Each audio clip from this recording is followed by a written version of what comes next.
பாஜக ஆதரவுடன் மீண்டும் முதலமைச்சராக பதவியேற்றார் நிதிஷ்குமார். ஆர்ஜேடியுடனான கூட்டணியில் இருந்து காலையில் விலகியவர் மாலை முறைப்படி பதவியேற்பு. நிதிஷ் பதவியேற்பின் மூலம் மீண்டும் தேசிய ஜனநாயக கூட்டணிக்கு திரும்பியது ஐக்கிய ஜனதா தளம். கடந்த 2000ஆம் ஆண்டுக்கு பின் நிதிஷ் முதலமைச்சராக பதவியேற்பது இது 9வது முறை. 243 உறுப்பினர்கள் கொண்ட பீகார் பேரவையில் 45 எம்எல்ஏக்கள் மட்டுமே கொண்ட நிதிஷ்குமாரின் ஐக்கிய ஜனதா தளம் கட்சி 79 உறுப்பினர்கள் கொண்ட லாலுவின் ஆர்ஜேடியுடன் உறவை முறித்துக் கொண்டு 78 எம்எல்ஏக்கள் கொண்ட பாஜகவுடன் புதிய கூட்டணி.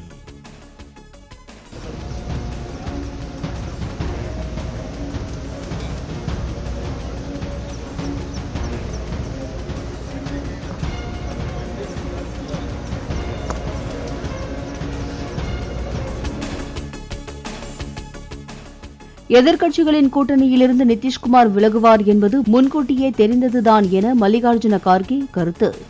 நாட்டில் அடிக்கடி கூட்டணி தாவுபவர்கள் பலர் இருப்பதாகவும் விமர்சனம். அரசியல் சாசனத்தை உருவாக்கியவர்களுக்கு ஊக்கமாக அமைந்ததே ராமர்தான் என பிரதமர் மோடி கருத்து. நாடு முழுவதும் உள்ள மக்களை பிராண பிரதிஷ்டை நிகழ்ச்சி ஒருங்கிணைத்திருப்பதாகவும் ஆண்டின் முதல் மனதின் குரல் நிகழ்ச்சியில் பேச்சு. பெண்கள் தலைமையில் வளர்ச்சி என்ற முழக்கத்துடன் இந்தியா 21ஆம் நூற்றாண்டில் முன்னேறி செல்வதாக பிரதமர் மோடி கருத்து. மாறிவரும் இந்தியாவின் மகள்கள் ஒவ்வொரு துறையிலும் அதிசயங்களை நிகழ்த்தி வருவதாகவும் பாராட்டு. தொகுதி பங்கீடு குறித்து சென்னையில் முதல் கட்ட பேச்சுவார்த்தை நடத்திய திமுக மற்றும் காங்கிரஸ் குழுக்கள் திருப்திகரமாகவும் சுமூகமாகவும் அமைந்ததாக காங்கிரஸ் தரப்பில் பேட்டி. 30 தொகுதிகளிலும் எவ்வாறு வெற்றி பெறுவது, எவ்வாறு வேட்பாளர்களை தேர்ந்தெடுப்பது, எந்த விதமான தேர்தல் பரப்புரையை செய்வது, பாரதிய ஜனதாவை எவ்வாறு எதிர்கொள்வது, அதிமுகவை எவ்வாறு எதிர்கொள்வது, நம்மோடு இருக்கிற கூட்டணி கட்சிகளை எவ்வாறு மகிழ்ச்சியாக வைத்துக் கொள்வது என்பதை பற்றியெல்லாம் பேசலாம். சென்னை அண்ணா அறிவாலயத்தில் நாமக்கல், ஈரோடு மாவட்ட திமுக நிர்வாகிகளுடன் கட்சி தேர்தல் ஒருங்கிணைப்பு குழு ஆலோசனை. தேர்தல் பணிகள் தொடர்பாக நாடாளுமன்ற தொகுதிக்குட்பட்ட முக்கிய நிர்வாகிகளுடன் விவாதம். அண்ணாவின் 55வது நினைவு நாளை முன்னிட்டு சென்னையில் வரும் 3ஆம் தேதி அமைதி பேரணி நடத்துகிறது திமுக. துரைமுருகன் தலைமையில் கட்சியின் பல்வேறு அணியினர் பேரணியில் பங்கேற்க உள்ளதாக அறிவிப்பு. மக்களவை தேர்தல் பணிகளுக்காக அதிமுக அமைத்துள்ள குழுக்கள் நாளை ஆலோசனை. தொகுதி பங்கீட்டு குழு, தேர்தல் அறிக்கை குழு மற்றும் பிரச்சார குழுவின் உறுப்பினர்கள் தனித்தனியே கூடி விவாதிக்க முடிவு. 2026 சட்டமன்ற தேர்தலில் வென்று அதிமுக ஆட்சியமைக்க மக்களவை தேர்தல் அடித்தளமாக அமையும் என எடப்பாடி பழனிசாமி பேச்சு. தேர்தல் வாக்குறுதிகளை நிறைவேற்றாத திமுகவுக்கு மக்கள் தகுந்த பாடம் புகட்டுவார்கள் என்றும் தஞ்சாவூர் வள்ளத்தில் நடைபெற்ற நிகழ்ச்சியில் உரை. கொடுக்கப்பட்ட வாக்குறுதியை நிறைவேற்றாத கட்சிக்கு இந்த தேர்தலில் மரண அடியை கொடுங்கள். நீங்க வாக்களிக்கின்ற இந்த தேர்தல் 2026 ஆட்சிக்கு வருவதற்கு அடித்தளம் வருகிற தேர்தலாக அமைய வேண்டும். அயோத்தி கோயிலுக்கு அழைத்துச் செல்லுமாறு அறநிலையத்துறைக்கு இதுவரை விண்ணப்பங்கள் வரவில்லை என அமைச்சர் சேகர் பாபு தகவல். விண்ணப்பம் வந்தால் முதலமைச்சருடன் ஆலோசித்து பரிசீலிக்கப்படும் என்றும் விளக்கம்.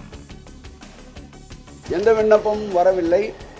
ஒரு சிலர் போவதற்குண்டான மார்க்கத்தை கேட்டபொழுது இந்து சமய அறநிலையத்துறை செல்லுகின்ற பயண மார்க்கத்தை அவர்களுக்கு தெரிவித்திருக்கின்றது.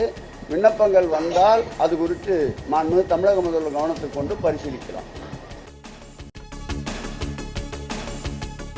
பட்டியலின மக்களின் மேம்பாட்டுக்காக மத்திய அரசு ஒதுக்கிய 16,000 கோடி ரூபாயில் 10,000 கோடியை தமிழக அரசு திருப்பி அனுப்பியதாக அண்ணாமலை பேட்டி. திருச்சி விசிக மாநாட்டில் திருமாவளவன் தமிழக அரசை கண்டித்துதான் தீர்மானம் போட்டிருக்க வேண்டும் எனவும் கருத்து. நம்முடைய ஆட்சியில SC ST sub plan SC/SP நம்ம சொல்றோம். நாம் வந்த பிறகு தமிழகத்திற்கு 16,000 கோடி ரூபாய் கொடுத்தோம். 10,000 கோடி ரூபாயை தமிழக அரசு திருப்பி அனுப்பிச்சாங்க. எங்களால செலவு செய்ய முடியல.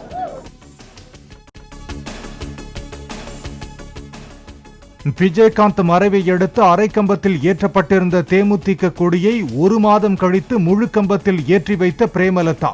முதல் முறை ஏற்றப்பட்ட போது பூக்களின் பாரம் தாங்காமல் கழன்று விழுந்த கொடி மீண்டும் ஒரு முறை ஏற்றப்பட்டது.